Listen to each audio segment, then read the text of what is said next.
Oleh karena itu ini jangan-jangan merupakan satu bacaan buat manusia, kita harus ekstra hati-hati. Kok kebetulan kira-kira 2 bulan yang lalu saya melihat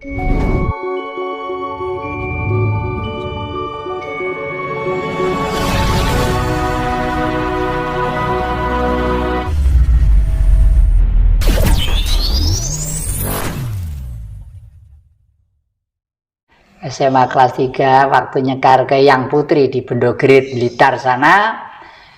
Itu sebelumnya Bung Karno telepon ke ibu, gitu ya, Bu Wardoyo.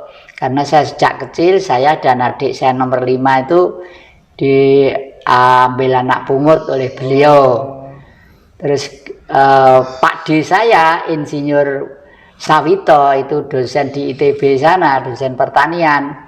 Itu ke ibu pesan begini, Bu Wardoyo, yuk ya beneran aku titip Jati ya. Jati iki dadekno wong gitu, iku dalang pinter, nari pinter ngono lah. Kebetulan saya masih muda itu kan ya rada resik, rupane rada ganteng gitu ya. Jarine wong-wong. Jarine cewek-cewek li. Jadi Bu Wardoyo itu tahu saya itu seneng banget di sana lah. Sampai kalau ibu itu sendirian, Pak Wardoyo lagi kundur ke Solo, itu ibu itu satu kamar tuh yang nunggu tidur tuh saya sambil cerita gitu.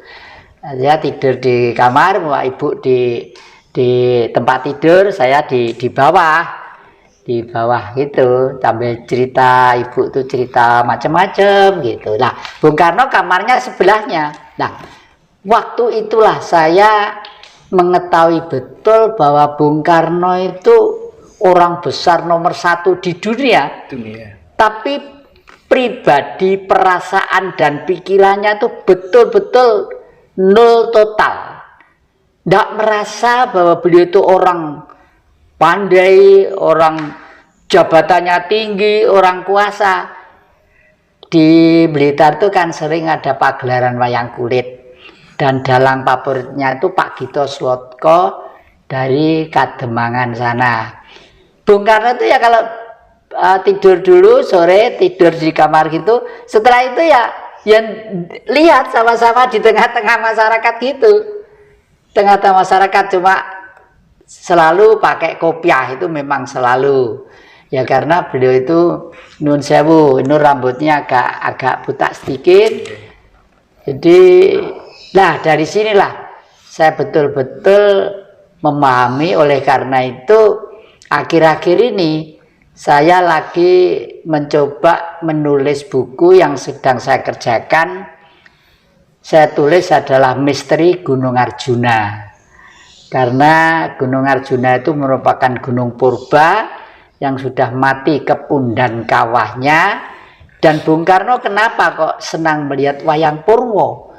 Karena wayang Purwo itu Kidung Agung, tembang dulu kidung yang ada di lereng Arjuna. Yang ini ditulis dalam lontar-lontar yang kebanyakan itu diboyong Raffles. Ada berapa ton itu ke Eropa itu. Makanya dalam kesempatan yang akan datang mungkin saya itu akan menjadi tamunya kerajaan di Inggris sana, karena saya mempunyai sebuah lukisan yang karyanya William Churchill, Perdana Menteri Inggris pada waktu Perang Dunia Pertama. Itu mau Perang Dunia Kedua apa pertama itu ya, itu mau saya kembalikan ke sana. Kalau saya jual itu mungkin nilainya tinggi, tapi saya tidak materialistis. Saya lebih baik saya kembalikan ke sana sebagai ucapan terima kasih. Di samping si nakalnya si Raffles memboyong lontar-lontar yang jumlahnya berapa ton ke Eropa itu, ya untung diselamatkan Raffles. Kalau enggak di sini ya mungkin wes tuh rombeng disuwei enggak karu-karuan. Karena bangsa kita itu mungkin inilah yang dikatakan gila-gilo Cina Londo gari sak judo, wong Jawa gari separuh. Itu mungkin sekarang ini Jawa Jawa, Cina ra Cina, Londo ra Londo, jadi separuh mogol maga. Nah ini ya, sebenarnya tanggal 20 itu hanya terjadi biasanya itu hanya 100 tahun sekali peristiwa angka 20 jejer-jejer itu. Oleh karena itu ini jangan-jangan merupakan satu bacaan buat manusia, kita harus ekstra hati-hati. Kok kebetulan kira-kira 2 bulan yang lalu saya melihat berita yang dikirimkan ke saya, video yang disuting dari lewat pesawat udara apa satelit gitu ya. Waduh, kutub utara udah lelah dan ikan-ikan di laut itu pada pengen darat. Ikan kecil-kecil tuh pengen darat. Itu di pantai-pantai di Filipina, di pantai-pantai di Laut Selatan sudah juga ada. Dan akhir-akhir ini saya itu kenal seorang paranormal kulit putih dari Jerman, namanya Jerry. Itu beliau bilang begini, beliau sekarang berada di daerah pantai selatan karena beliau pengen menyelamatkan rakyat di pantai selatan. Duh, kenapa diselamatkan? Ada 2 sebab, Pak. 1, pantai selatan itu akan dibuat lintas selatan, lintas timur, lintas selatan. Jadi di sana akan menjadi daerah yang ramai. Saya tidak ingin rakyat Indonesia itu nanti terus-menerus menderita karena belum ada orang-orang yang memperhatikan dan kebahagiaannya sampai dia itu hidup di tengah-tengah kampung, mengantisipasi, ngajak nanti kalau ada apa-apa tolong siap-siap gini gitu ya. Dan kemarin ngomong-ngomongan seharian dengan saya di Sumberawan sana, saya kenalnya di Sumberawan. Lalu dia sekarang pamit ke saya, mampir di rumah saya sini, lalu ke Laut Selatan, malah minta dibukakan tarot juga. Dia seneng tarot, seneng banget saya ceritakan tentang tarot. Dan dia itu anaknya bilang apa? Indonesia nanti, Romo, kalau bilang saya enggak tahu siapa yang muri ngundang saya Romo, di Indonesia nanti itu akan menjadi baik kembali kalau sudah dipimpin oleh seorang raja gitu. Lah rajanya siapa dan dari mana? Wah, itu alam nanti yang menentukan, alam. Hanya kelihatannya bangsa Indonesia harus mengalami suatu peristiwa yang agak menyusahkan. Saya salaman dengan saya, jabatan tangan gitu. Karena apa? Saya di dalam buku sudah menulis Indonesia nanti akan melampaui peristiwa di mana manusia itu akan mengalami peristiwa sakit terhimpit sampai ke langit. Baru nanti kembali sadar bahwa kita hidup di surga, harus memelihara surga dengan fokus madep, mantap, mengharap, mangudi merengalah la ilaha illallah. Nah, leluhur adalah peninggalan bumi yang namanya Indonesia ini, bukan leluhur bangsa lain. Seperti itu. Oke. Apa yang kira-kira bisa dian oleh adik-adik ini? Kalau yang banyak yang bicara tentang yang jadi, banyak yang memperingatkan masyarakat harus lebih berhati-hati karena potensi bencana dan lain sebagainya yang tidak bisa dihindari. Itu pandangan panjenengan seperti apa yang? Jadi karena manusia hidup bermasyarakat, bergaul dan berkumpul, kita harus bersikukuh tetap menjaga negara Pancasila. Tapi Pancasila itu suatu ideologi dasar. Jadi bangunannya harus ada. Kalau bangunan udah harus jelas. Ini genteng, sirap, gelombang. Ini sokonya, yang gurunya yang mana harus jelas ya.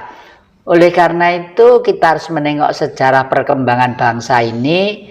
Bangsa ini sejak tahun 74 itu sudah tidak pernah melaksanakan Pancasila dengan baik.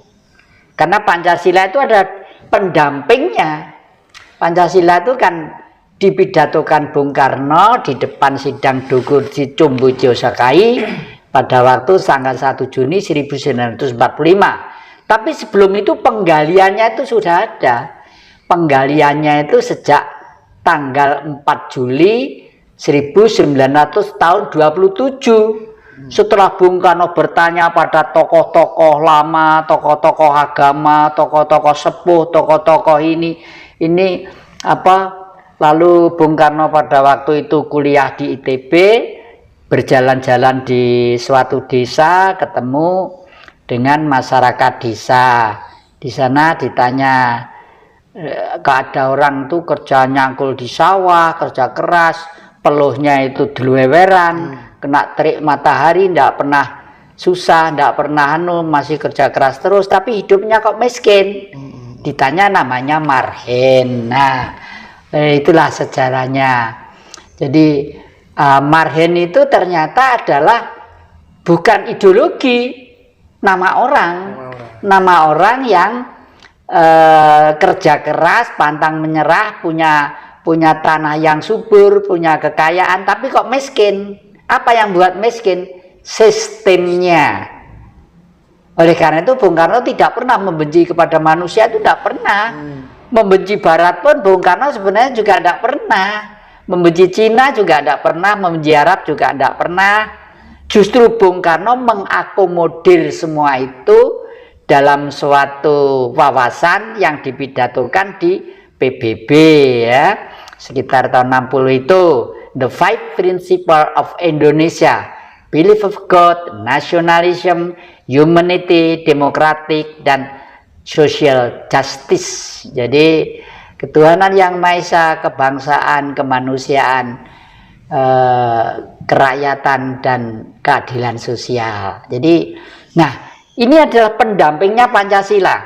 Kalau Pancasila tidak didampingi lah, Marhen orangnya, Marhenisme ajarannya, ya, Marhenis manusianya yang berjuang untuk orang-orang yang miskin tadi itu. Nah, kalau tidak didampingi itu, ya Pancasila tetap abstrak saja. Buktinya apa? Tahun 74 Pancasila itu dirubah. Yang rubah juga pinter Orde Baru itu. Pakai orang-orang gelarnya profesor semua, ya. Ada Profesor Daud Yusuf, ada Profesor Nugroho Susanto ya, yang dari TNI itu. Dirubah, merubahnya indah. Tapi masih seakan-akan tidak bertentangan dengan Pancasila. Tapi sebenarnya motivasi perubahan itu adalah menghapus Marhenisme tadi itu.